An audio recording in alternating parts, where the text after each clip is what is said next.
Pasando otra vez Jesús en una barca a la otra orilla, se reunió alrededor de él una gran multitud, y él estaba junto al mar.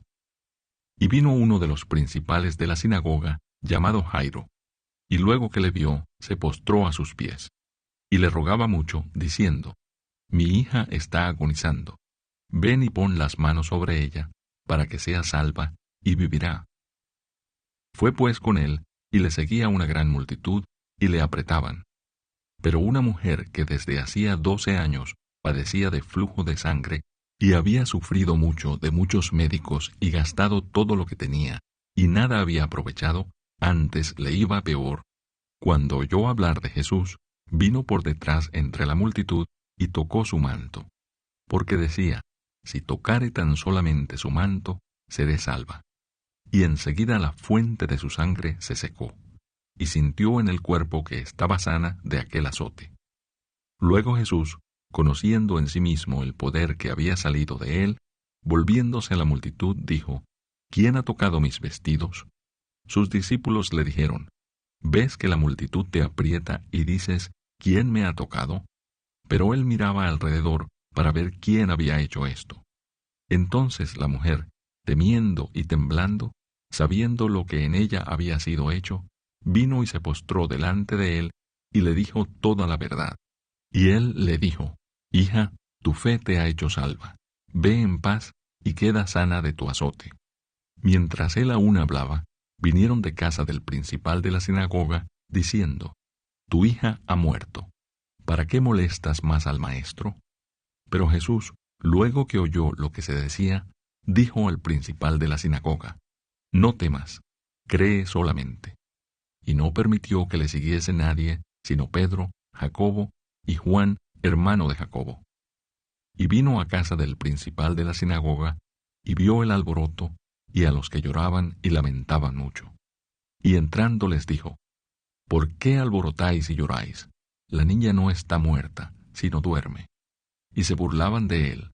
Mas él, echando fuera a todos, tomó al padre y a la madre de la niña, y a los que estaban con él, y entró donde estaba la niña.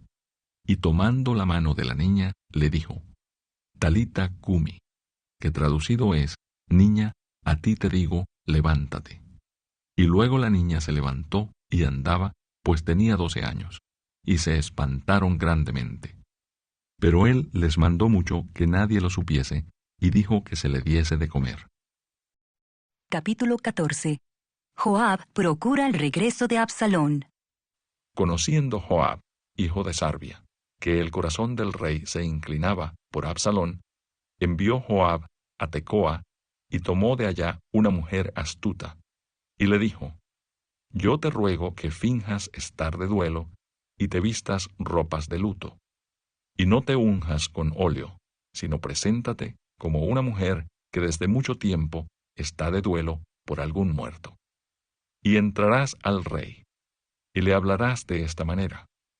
Y puso Joab las palabras en su boca. Entró pues aquella mujer de Tecoa al rey, y postrándose en tierra sobre su rostro, hizo reverencia, y dijo: Socorro, oh rey. El rey le dijo: ¿Qué tienes? Y ella respondió: Yo, a la verdad, soy una mujer viuda, y mi marido ha muerto. Tu sierva tenía 2 hijos, y los 2 riñeron en el campo, y no habiendo quien los separase, hirió el uno al otro, y lo mató. Y he aquí, toda la familia se ha levantado contra tu sierva, diciendo: Entrega al que mató a su hermano, para que le hagamos morir por la vida de su hermano, a quien él mató. Y matemos también al heredero. Así apagarán el ascua que me ha quedado, no dejando a mi marido nombre ni reliquia sobre la tierra. Entonces el rey dijo a la mujer: Vete a tu casa, y yo daré órdenes con respecto a ti. Y la mujer de Tecoa dijo al rey: Rey, señor mío, la maldad sea sobre mí y sobre la casa de mi padre, mas el rey y su trono sean sin culpa. Y el rey dijo: Al que hablare contra ti, tráelo a mí, y no te tocará más. Dijo ella entonces: Te ruego, oh rey, que te acuerdes de Jehová tu Dios, para que el vengador de la sangre no aumente el daño y no destruya a mi hijo. Y él respondió, vive Jehová, que no caerá ni un cabello de la cabeza de tu hijo en tierra.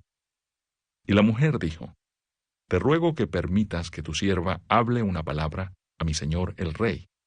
Y él dijo, habla. Entonces la mujer dijo, ¿por qué pues has pensado tú cosa semejante contra el pueblo de Dios? Porque hablando el rey esta palabra, se hace culpable él mismo, por cuanto el rey no hace volver a su desterrado. Porque de cierto morimos, y somos como aguas derramadas por tierra que no pueden volver a recogerse. Ni Dios quita la vida, sino que provee medios para no alejar de sí al desterrado. Y el haber yo venido ahora para decir esto al rey mi señor, es porque el pueblo me atemorizó, y tu sierva dijo, hablaré ahora al rey, quizá él hará lo que su sierva diga. Pues el rey oirá para librar a su sierva de mano del hombre que me quiere destruir, a mí y a mi hijo juntamente, de la heredad de Dios. Tu sierva, pues, dice, sea ahora de consuelo la respuesta de mi señor el rey, pues que mi señor el rey es como un ángel de Dios, para discernir entre lo bueno y lo malo. Así Jehová tu Dios sea contigo. Entonces David respondió y dijo a la mujer, yo te ruego que no me encubras nada de lo que yo te preguntare. Y la mujer dijo, hable mi señor el rey. Y el rey dijo, ¿no anda la mano de Joab contigo en todas estas cosas? La mujer respondió y dijo, vive tu alma, rey, señor mío, que no hay que apartarse a derecha ni a izquierda de todo lo que mi señor el rey ha hablado, porque tu siervo Joab, él me mandó, y él puso en boca de tu sierva todas estas palabras. Para mudar el aspecto de las cosas, Joab, tu siervo, ha hecho esto, pero mi señor es sabio conforme a la sabiduría de un ángel de Dios, para conocer lo que hay en la tierra. Entonces el rey dijo a Joab, he aquí yo hago esto, ve y haz volver al joven Absalón. Y Joab se postró en tierra sobre su rostro e hizo reverencia. Y después que bendijo al rey, dijo, hoy ha entendido tu siervo que he hallado gracia en tus ojos. Rey, señor mío, pues ha hecho el rey lo que su siervo ha dicho. Se levantó luego Joab y fue a Jesús, y trajo a Absalón a Jerusalén. Mas el rey dijo, váyase a su casa y no vea mi rostro. Y volvió Absalón a su casa y no vio el rostro del rey. Y no había en todo Israel ninguno tan alabado por su hermosura como Absalón. Desde la planta de su pie hasta su coronilla no había en él defecto. Cuando se cortaba el cabello, lo cual hacía al fin de cada año, pues le causaba molestia, y por eso se lo cortaba, pesaba el cabello de su cabeza 200 siclos de peso real.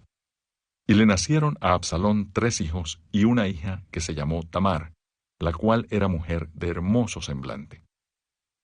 Y estuvo Absalón por espacio de 2 años en Jerusalén, y no vio el rostro del rey. Y mandó Absalón por Joab, para enviarlo al rey. Pero él no quiso venir, y envió aún por segunda vez, y no quiso venir. Entonces dijo a sus siervos, mirad, el campo de Joab está junto al mío, y tiene allí cebada. Id y prendedle fuego. Y los siervos de Absalón prendieron fuego al campo. Entonces se levantó Joab, y vino a casa de Absalón, y le dijo, ¿por qué han prendido fuego tus siervos a mi campo? Y Absalón respondió a Joab, he aquí yo he enviado por ti, diciendo que vinieses acá, con el fin de enviarte al rey para decirle, ¿para qué vine a Jesús? Mejor me fuera estar aún allá. Veo yo ahora el rostro del rey, y si hay en mí pecado, máteme. Vino pues Joab al rey, y se lo hizo saber. Entonces llamó a Absalón, el cual vino al rey, e inclinó su rostro a tierra delante del rey. Y el rey besó a Absalón. Capítulo 8.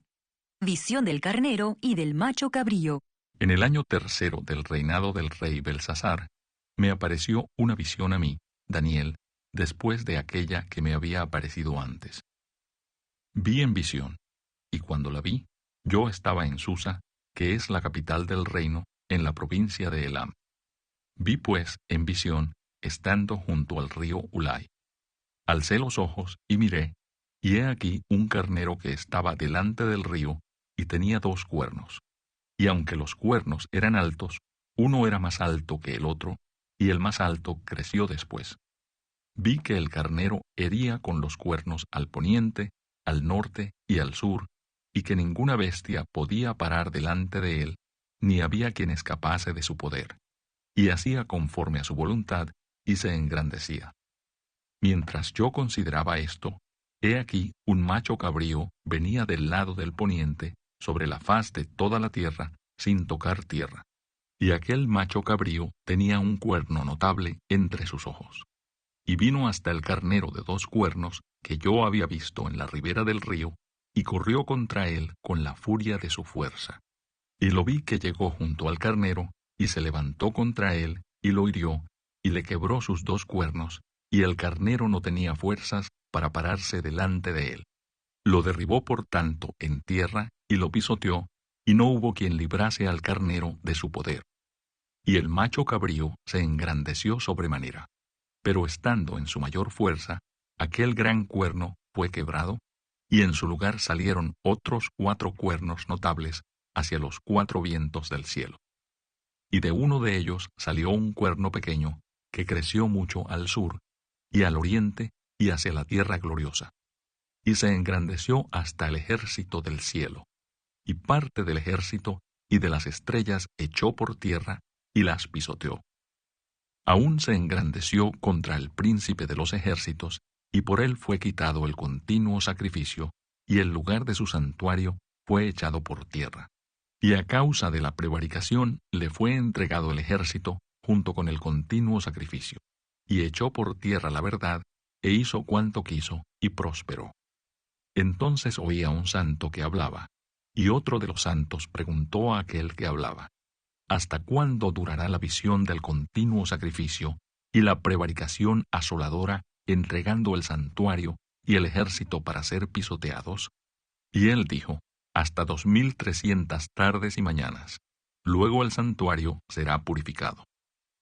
Y aconteció que mientras yo, Daniel, consideraba la visión y procuraba comprenderla, he aquí se puso delante de mí uno con apariencia de hombre. Y oí una voz de hombre entre las riberas del Ulai, que gritó y dijo: Gabriel, enseña a éste la visión.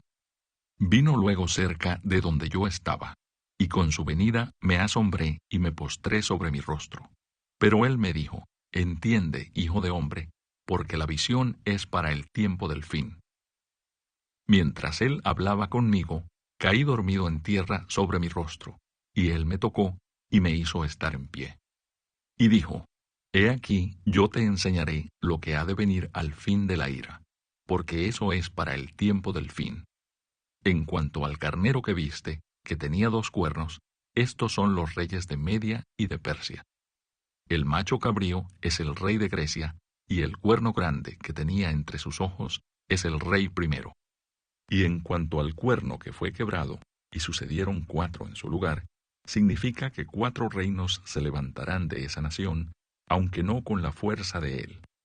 Y al fin del reinado de estos, cuando los transgresores lleguen al colmo, se levantará un rey altivo de rostro y entendido en enigmas, y su poder se fortalecerá, mas no con fuerza propia, y causará grandes ruinas, y prosperará, y hará arbitrariamente, y destruirá a los fuertes y al pueblo de los santos.